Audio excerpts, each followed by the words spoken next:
Мај 2023 година беше пресвртница за 39-годишната Олена Воронкова.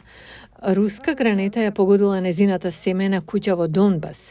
Незиниот 14-годишен син се криел во подрумот кога тоа се случила.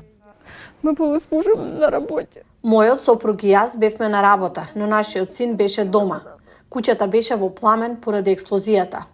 Нашиот син истрчал во подрумот, а војниците на украинските вооружени сили го извлекле низ прозорецот подоцна. Носел пижами. Тие беа единствените работи што останаа недопрени во нашиот дом. Семејната куќа целосно изгорела. Тие нашле привремено за солниште кај своите пријатели, а по некој време сопругот на Олена им предложил да ја искористат за штедата за да започнат бизнес. Со години сонувале да отворат кафоле и наспроти сите шанси, конечно тоа го направиле. Я с мужем спілкувалась. Имав многу сомнежи и се исплашив. Тогаш помислив, што ако треба да побегнеме еден ден. Но мојот сопруг ме поддржи и ми рече, за сега ќе останеме. Роман Воронков не е нов во светот на бизнисот. Во последните 5 години тој поседувал мал фризерски салон.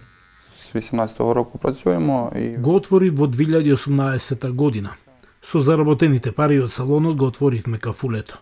Мојата сопруга сега работи таму 24/7, а за неколку месеци ќе знаеме дали навистина тоа функционира или не.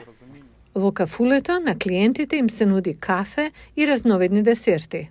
Нас вместе було Пред инвазијата на Русија, многу локални жени правеа десерти дома и ги продаваа. Па затоа сега купувам десерти од нив. Не купувам од фабрики или продавници. Се што нудиме е домашно.